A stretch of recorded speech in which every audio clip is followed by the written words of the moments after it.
नमस्कार, वंदे मातरम, जय हिंद। स्वागत है आप सभी का आपके अपने YouTube channel CG job education पर।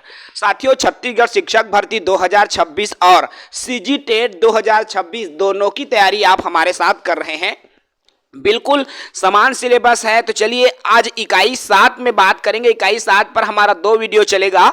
आज हम पार्ट 1 पर बात करेंगे। इकाई 7 में है साथियों आपके अपने शरीर की देखभाल, अर्थात आप अपने शरीर में कौन कौन से बॉडी पार्ट्स के बारे में पढ़ते हैं, उनकी देखभाल कैसे करते हैं, उनको रोगों से कैसे बचाते हैं और क्या क्या रोग हमारे शरीर को लग सकते हैं, इन तमाम बिंदुओं पर आज चर्चा होगी। तो जो भी साथी पहली बार हमारे चैनल पर जुड़े हैं भाई, चैनल को सब्सक्राइब करेंगे। तो चलिए शुरू करते हैं। शरीर की जब बात आती है दोस्तों, तो शरीर के रोग की बात पहले करते हैं। अर्थात शरीर में कई प्रकार के रोग जो है हमको घेर लेता है, जिसको हम मानव रोग कहते हैं। अर्थात जो रोग मानवों के शरीर में होता है उसको मानव रोग, ह्यूमन डिसीज के नाम से जाना जाता है। अंग्रेजी में डिसीज का अर्थ ही रोग होता है।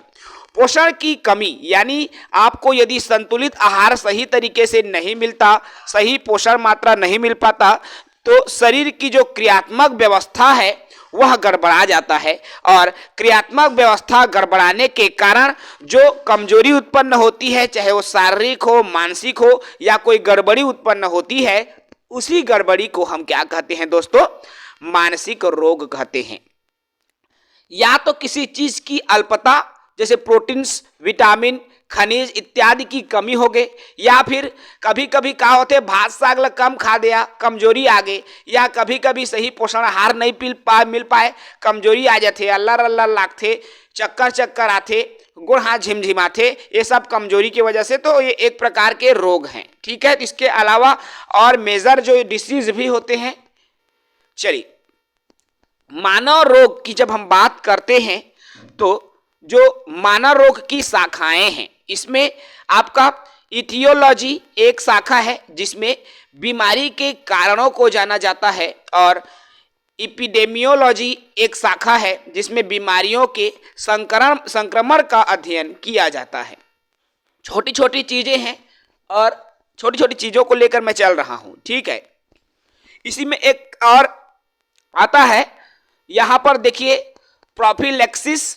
और प्रोफिलैक्सिस यानी कि बीमारी के रोकथाम के लिए जो उपाय का अध्ययन किया जाता है उसको प्रोफिलैक्सिस कहा जाता है। और टेराटोलॉजी अर्थात गर्भकाल के दौरान उत्पन्न विकृति, यानी कि गर्भकाल में माता से कई प्रकार के रोग, जो शिशु है, गर्भस्थ शिशु है, उसको हो सकता है, जिसमें आपका सिकल सेल, अस्थमा और कई सारे रोग हैं जो कि माता पिता से बच्चों में रोग हो जाता है और इनकी पहचान किया जाता है, इनका अध्ययन किया जाता है।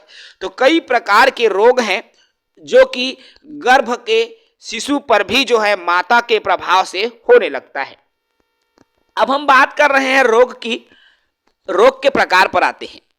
रोग, तो रोग को मुख्यतः 2 समूह में बांटा गया है और ये 2 प्रकार के होते भी हैं।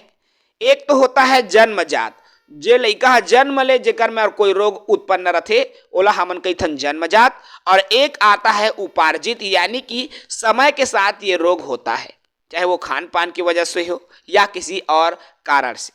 तो 2 प्रकार के रोग, एक जन्मजात रोग, एक उपार्जित रोग। अब इन दोनों रोगों की बात करूं तो सबसे पहले आता है हमारा दोस्तों जन्मजात रोग। जन्मजात तो ऐसे रोग जो जन्म से ही विद्यमान हो, अर्थात जन्म से ही ऐसे रोग बच्चों में रहता है, उसे जन्मजात रोग कहा जाता है। और ये रोग आनुवांशिक होते हैं, जो कि उपापचयी के गड़बड़ी के कारण उत्पन्न होता है। तो ये रोग हैं। तो ये जो जन्मजात रोग है वो जन्म से ही विद्यमान होता है। इसमें आपका आनुवांशिक रोग आ जाते हैं और उपापचयी के गड़बड़ी के कारण भी जो रोग है वो उत्पन्न हो जाते हैं, जिसे जन्मजात रोग कहा जाता है। जन्मजात रोग में देखिए, इसमें दूसरा आता है उपार्जित रोग। उपार्जित रोग अर्थात जो रोग जन्म के बाद कभी भी किसी भी समय काल में और उसके जीवन काल में जो रोग हो जाता है उसको उपार्जित रोग कहा जाता है। उपार्जित रोग दो प्रकार का होता है। अब ये कौन कौन से दो प्रकार के, एक तो संक्रमण के द्वारा उपार्जित हो, जिसे जो फैलने के वजह से हो उसको संक्रमण वाला जो बीमारी होता है उसको संक्रामक रोग कहते हैं, और एक होता है असंक्रामक रोग। तो ये दो प्रकार के रोग होते हैं। अब इस उपार्जित रोग के दोनों प्रकारों को बात करें तो सर्वप्रथम आता है दोस्तों संक्रामक रोग, यानी कि फैलने वाला। ऐसे रोग जो एक व्यक्ति से दूसरे व्यक्ति में फैलता है उसे संक्रामक रोग कहा जाता है, और इस रोग के वाहक होता है दूषित जल। यानी कि अगर आपने दूषित जल का प्रयोग किया, गंदे पानी का आप प्रयोग कर रहे हैं, तो इस प्रकार से संक्रामक रोग हो जाता है। इसी तरह से हवा के माध्यम से, जल के माध्यम से, खान पान के माध्यम से या किसी के संपर्क में आने से ये रोग फैलता है। ऐसे रोगों को संक्रामक रोग कहा जाता है। ऐसे रोगों में जीवाणु से होने वाले रोग, विषाणु से होने वाले रोग, कवक से होने वाले रोग आते हैं जो कि संक्रामक रोग हो सकते हैं। इसके अलावा आता है सेकंड नंबर आपका असंक्रामक रोग। असंक्रामक रोग अर्थात वह रोग जो स्थानांतरित नहीं होता, अर्थात एक से दूसरे में नहीं फैलता, संपर्क में नहीं फैलता, ऐसे रोगों को असंक्रामक रोग कहते हैं। जैसे शरीर में मान ले दर्द है, जोड़ में दर्द है, कैंसर है, मधुमेह है, ये सब हृदयघात है, लकवा है, ये रोग जो है संक्रामक नहीं होता, अर्थात ये एक व्यक्ति से दूसरे व्यक्ति में नहीं फैलता है। तो ये रोग दो प्रकार का होता है। अब हमने संक्रामक में जीवाणु, विषाणु, बैक्टीरिया, कवक की तो बात की। अब इनसे क्या क्या रोग होता है उसको देखो। सबसे पहले आता है जीवाणु से होने वाले रोग। बहुत ही लॉजिकल तरीके से, बहुत सी ट्रिकी तरीके से मैं बताने वाला हूं। जीवाणु से होने वाले जो रोग हैं, जिसके लिए मैंने बहुत ही बेहतरीन तरीके से यहां पर देख ली बनाया है, डीप सिटी का कुटनी है। डीप सिटी का कुटनी है जीवाणु से होने वाले रोग। डी से हो जाएगा आपका डिप्टीरिया, प से हो जाएगा, देखिए यहां पर अलग अलग है ना, सबको आपको ध्यान देना है। डी से डिप्टीरिया, प से प्लेग, सी से सिफिलिस, टी से टीटनस, का से काली खांसी, कु से कुष्ठ रोग, ट से टाइफाइड टीबी और नी से निमोनिया, ये रोग, और हा से हैजा। तो डीप सिटी का कुटनी है। इनसे जो जीवाणु से होने वाले रोग, जिसमें आपका डिप्टीरिया, प्लेग, सिफिलिस, टिटनेस, काली खांसी, कुष्ठ रोग, टाइफाइड, टीबी, निमोनिया, ये सभी रोग जो है आपके जीवाणु से होने वाले रोग हैं, याद रखेंगे। थोड़ा थोड़ा मैं इनके बारे में बता देता हूं, बहुत जरूरी है क्योंकि डायरेक्ट क्वेश्चन अंदर से भी आता है, पर्यावरण है। डिप्टीरिया क्या होता है? डिप्टीरिया श्वसन तंत्र को, अर्थात फेफड़े को ये प्रभावित करेगा, श्वसन तंत्र को प्रभावित करता है, जिससे बचने के लिए डीपीटी का टीका लगाया जाता है। प्लेग रोग, और प्लेग रोग जिसे हम काली मौत का नाम देते हैं, और ये चूहों से फैलता है। सिफिलिस जो कि जनन अंग से संबंधित रोग होता है। टीटनस रोग, यह एक धनुष टंकार या जबड़ा भी इसे कहा जाता है, और इससे मरीज को अंधेरे रूम में रखा जाता है। कुष्ठ रोग की बात करूं तो कुष्ठ रोग से क्या होता है, शरीर के अंग जो है कट कट कर गलने लगता है और गिरने लगता है। टाइफाइड की बात कर लूं तो टाइफाइड एक प्रकार के बुखार है जिसे मियादी बुखार का नाम दिया जाता है, और इसमें आंत जो है प्रभावित होता है।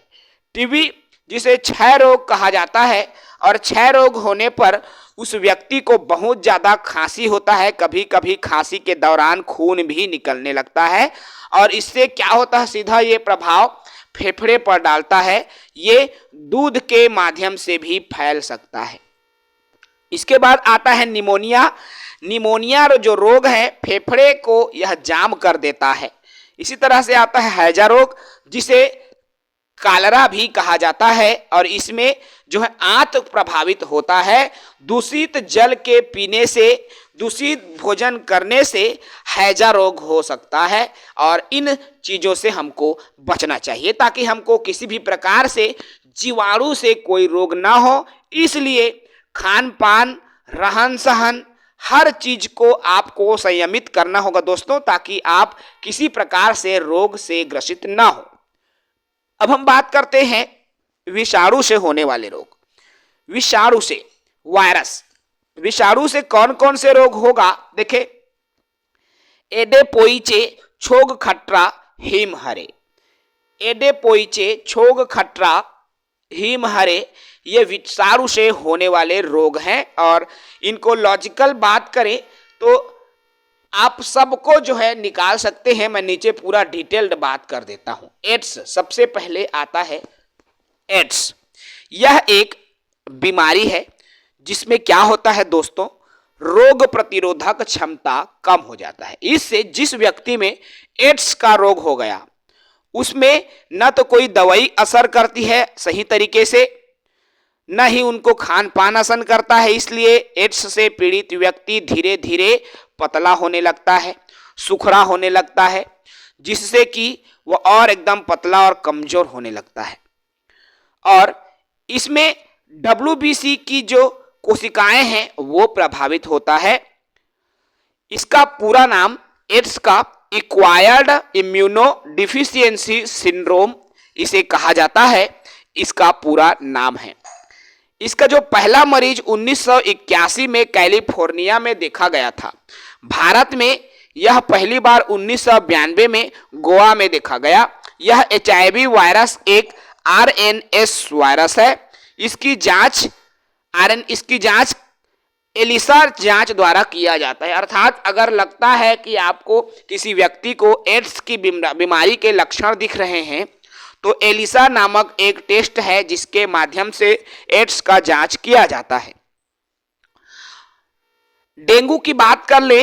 डेंगू जो कि एक तरह से बुखार है और ये हड्डी तोड़ बुखार कहते हैं, क्योंकि डेंगू बुखार होने पर शरीर में दर्द होता है। यह मच्छर के काटने से होने वाला रोग है। इसके अलावा होता है पोलियो, जिसको इंट्रोवायरस द्वारा ये पोलियो फैलता है और इसमें लासिका और तंत्रिका तंत्र प्रभावित होता है। इन्फ्लुएंजा की बात कर लूं, इसमें श्वसन तंत्र प्रभावित होता है और जिसे सामान्य भाषा में फ्लू भी कह देते हैं, बुखार भी कह देते हैं। इसके अलावा चेचक रोग से आप सभी परिचित हैं। छोटी माता, जो माता के नाम से हम जानते हैं, और ये जो है वेरियोला वायरस के कारण होता है। इसमें त्वचा प्रभावित होता है, त्वचा में दाने निकल जाते हैं। कभी कभी छोटी माता में छोटे दाने, बड़ी माता में बड़ी दाने निकल जाते हैं, जो धीरे से गड्ढा बना लेता है।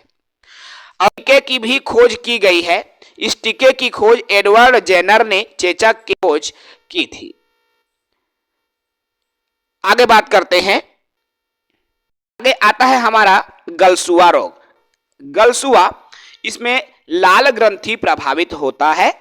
खसरा रोग, ये छोटे बच्चे में अक्सर देखने को मिलता है, जो कि श्वसन तंत्र और त्वचा को प्रभावित करता है। ट्रोकोमा, इसमें आंख प्रभावित होता है, आंख में मांस छा जाता है। इसके अलावा हेपेटाइटिस है, जो कि हेपेटाइटिस को पीलिया रोग भी कहा जाता है। यह RNA वायरस के कारण होने वाला रोग है, जो कि यकृत को प्रभावित करता है। इसी तरह से मेनिंजाइटिस रोग है, जो कि मस्तिष्क को प्रभावित करता है। हार्पिस रोग त्वचा को प्रभावित करता है। एक रोग आता है रेबीज। ये रेबीज जो है, कुत्ते के काटने से रेबीज नामक रोग हो जाता है और इससे क्या होता है दोस्तों, तंत्रिका तंत्र जो है प्रभावित होने लगता है। इसलिए जो है रेबीज, अगर कुत्ते ने काट दिया तो रेबीज का इंजेक्शन लगाया जाता है। याद रखना, रेबीज वायरस की खोज लुई पास्चर ने किया था। आगे आते हैं कैंसर पर, जो कि वर्तमान में बहुत ही ज्यादा लोगों को कैंसर हो रहा है। आज खान पान, जीवन शैली, प्लास्टिक का अधिकतर उपयोग जो है कैंसर के कारणों को जन्म ले रहा है। कोशिका में हुई असमान वृद्धि को ही कैंसर कहा जाता है। कैंसर के लिए अगर किसी व्यक्ति को कैंसर जैसे गंभीर बीमारी हो गई तो उनको कीमोथेरेपी के माध्यम से ठीक किया जाता है। अर्थात कैंसर के लिए कीमोथेरेपी किया जाता है। कैंसर का अध्ययन ऑन्कोलॉजी कहलाता है, याद रखेंगे। कैंसर का इलाज गामा किरण और इंटरफेरॉन दवा के माध्यम से किया जाता है। अब हम बात कर लेते हैं कवक से होने वाले रोग। कवक से कौन कौन से रोग हो सकते हैं? तो कवक से होने वाले रोगों का भी शानदार ट्रिक है, गंजा दमाद खाए फ्रूट। गंजा दमाद खाए फ्रूट। अब गंजा दमाद ला काय फ्रूट खिलाबो, नीचे देखो, गंजापन यानी टकला, यानी कि जेकर में बाल झड़ जाते, ये टीनिया कैपिटस नामक कवक से होता है और इसमें सिर के बाल झड़ने लगते हैं। एक आता है दमा, जिसको अस्थमा भी कहा जाता है, और इस रोग के कारण मनुष्य के जो फेफड़े हैं काम करना, अर्थात उनका फेफड़ा जो है धीरे धीरे काम करता है, सांस फूलने लगता है। अगला आता है दाद, जिसको हम सभी जानते हैं यह एक संक्रामक रोग है। एक जगह दाद होइस खुजलाबे तो नाखून के माध्यम से दूसरी जगह दाद हो जाती है। जब तक एक इलाज नहीं करबे दाद फैलते जाते और बहुत झन ला दाद खात खुजली के शिकायत हमारे देश में रहते। इसमें क्या होता है, त्वचा लाल रंग के गोल घेरे जैसा बन जाते हैं, गोला बन जाता है। खाज, इसमें भी त्वचा में खुजली होती है और दाद बन जाते हैं, इसको भी खाज कहा जाता है।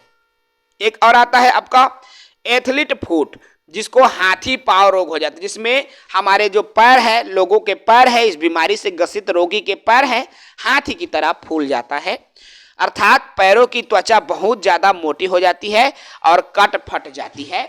इसी को एथलीट फुट या हाथी पांव रोग कहा जाता है। याद रखेंगे भाई। अब बात करते हैं प्रोटोजोआ से होने वाले रोग। प्रोटोजोआ से कौन कौन से रोग हो सकते हैं? तो इसके लिए भी शानदार ट्रिक हमने बनाया। पापा काम पे सोते हैं। अब पापा काम पे सो जाते हैं, यहां देखिए पा से पायरिया, दूसरे वाले यहां पर पा से पायरिया, का से कालाजार, म से मलेरिया और पे से पेचिस, सो से सोने की कमी। तो ये पापा काम पे सोते हैं, पायरिया, कालाजार, मलेरिया, पेचिस और सोने की कमी, जो कि प्रोटोजोआ से होने वाले रोग हैं। और इसको याद रखना है दोस्तों, बहुत ही इंपॉर्टेंट टॉपिक था। आपके जीवाणु, विषाणु, कवक, प्रोटोजोआ जैसे गंभीर ये रोग हैं जिसमें संक्रामक रोग आते हैं, और इसको याद रखेंगे। गारंटेड है क्वेश्चन आपके शिक्षक भर्ती में और सीजीटेट में इनमें से आएगा ही आएगा।